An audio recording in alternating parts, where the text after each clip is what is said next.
कोई घर अपनी शानदार सजावट खराब होने से नहीं बल्कि अपने गिने चुने सदस्यों के दूर चले जाने से खाली होता है। माँ उसको फ़ोन करती रही और एहसास दिलाती रही, वह घर से निकला है तो घर खाली खाली सा हो गया है। माँ, अब मैं 20 साल का हो गया हूँ। आपने कहा कि 10 दिनों की छुट्टी है तो दुनिया को समझो। अब मैं वही कर रहा हूँ। कोई भी जीवन यूं ही तो खास नहीं होता, उसको संवारना पड़ता है। ठीक है बेबी, तुम अपने दिल की करो, मगर माँ को मत भूल जाना। माँ, मैं पिछले 20 सालों से सिर्फ आपकी ही बात मानता आया हूँ। आप जो कहती हो वही करता हूँ ना माँ। मैंने कब कहा कि हमेशा अच्छी बातें करो, पर हाँ, मन ही मन यह मनोकामना जरूर की।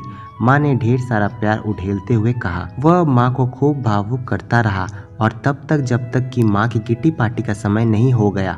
जब माँ ने खुद ही गुड बाय कहा तब जाकर उसने चैन पाया। बस कुछ घंटों में वह भवाली पहुंचने वाला था। अभी बस रामपुर पहुंची थी। किला दूर से दिखाई दे रहा था। कितनी चहल पहल और रौनक थी रामपुर में।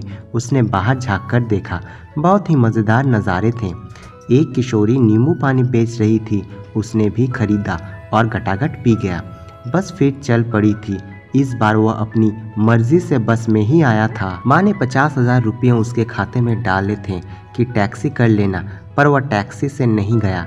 दरअसल वह सफ़र के पल पल का भरपूर मज़ा लेना चाहता था। नींबू पानी पीने के बाद उसे मीठी सी झपकी आ गई और कहा कि रामपुर के बाद पंतनगर, टाडा का घनघोर जंगल, रुद्रपुर, बिलासपुर, काठगोदाम कब पार किया उसको खबर ही नहीं लगी।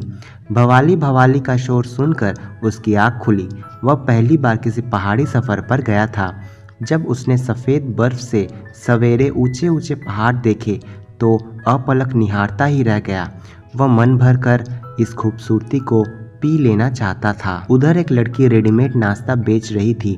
उस पहाड़ी नज़र ने उसके इश्किया अंदाज को भाप लिया और उस चाय बेचने वाले नौजवान से उसको संदेश भिजवाया और वह नौजवान मस्ती में जाकर फुसफुसाया उसके कानों में, पलके भी नहीं झपका रहे हो, ये कैसे देख रहे हो तुम मुझे? हाँ क्या? वह चौंक ही पड़ा, पर उससे पहले नौजवान ने उसके ठंड से कपकपाते हुए हाथों में गर्मा गर्म चाय थमा दी।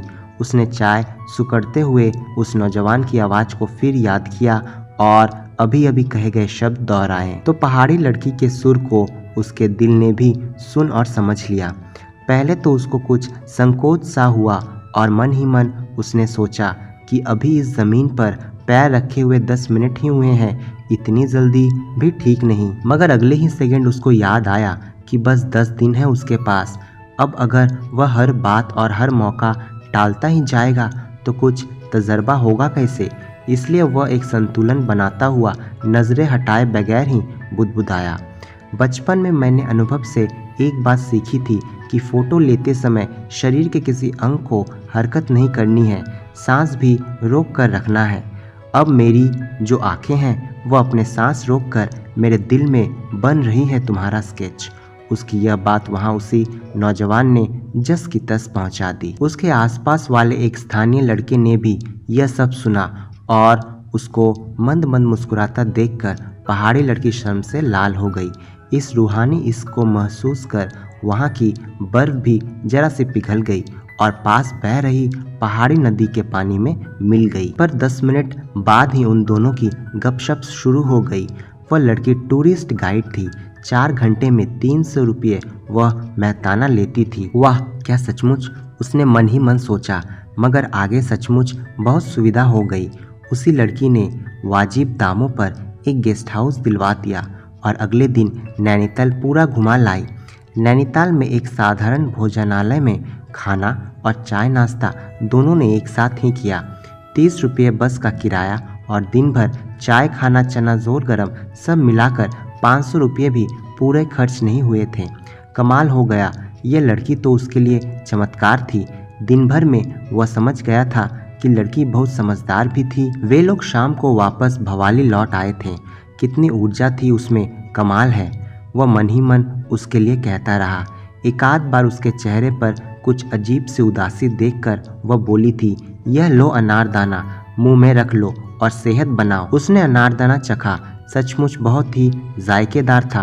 वह कहने लगी, सुनो, जो निराश हो गई है वह अगर तुम्हारा मन है तो किसी भी उपाय से कोई फर्क नहीं पड़ेगा, पहाड़ समंदर घूमने से, संगीत कला साहित्य से भी बस थोड़ा फर्क पड़ेगा, और वह भी कुछ देर के लिए। निराशा की बेचैनी तो बस उदासी तोड़कर जीने से दूर होती है, अपने मूड के खिलाफ बगावत करने से दूर नहीं होती। हर माहौल आंखों से आंखें मिलाकर खड़े होने से दूर होती है। शान से असली इंसान की तरह जीने के मजे लूटने हैं तो जागरूक हो जाओ।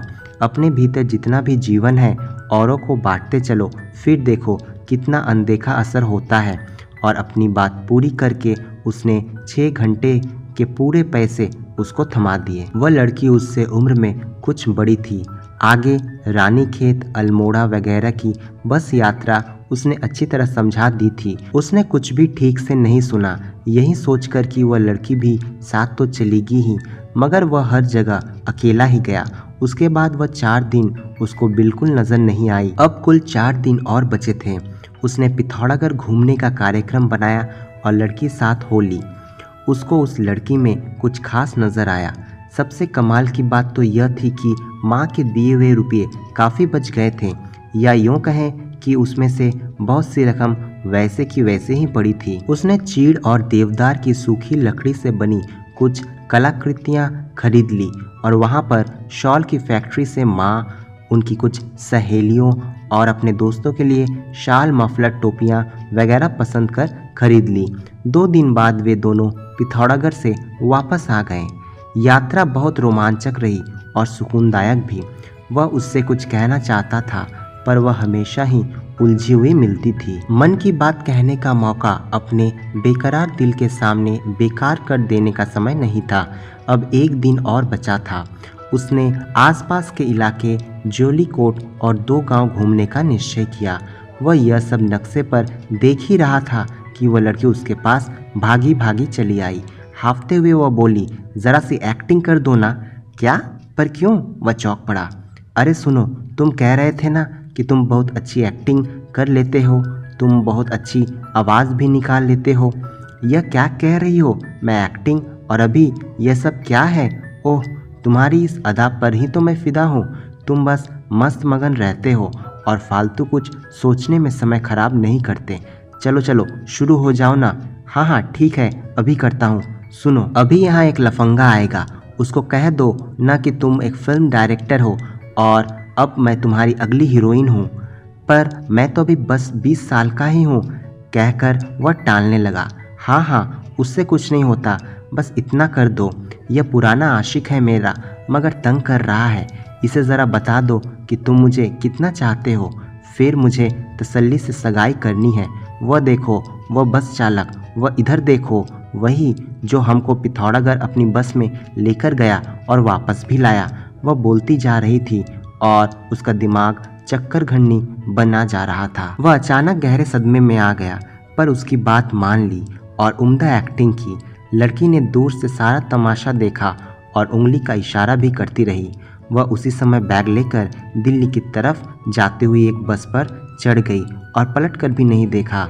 उसको लगा कि उसके दिल में गहरे घाव हो गए हैं और उसने खुद बहुत सारा नमक अपने किसी घाव में लगा दिया हो। तो दोस्तों, क्या आपको ये कहानी अच्छी लगी है तो इस वीडियो को लाइक और अपने दोस्तों के साथ शेयर ज़रूर करें, और ऐसे ही नई स्टोरी सुनने के लिए हमारे चैनल को सब्सक्राइब करना बिल्कुल ना भूलें। आपको कौन सी प्रकार की कहानी पसंद है हमें कमेंट में लिखकर ज़रूर बताएं।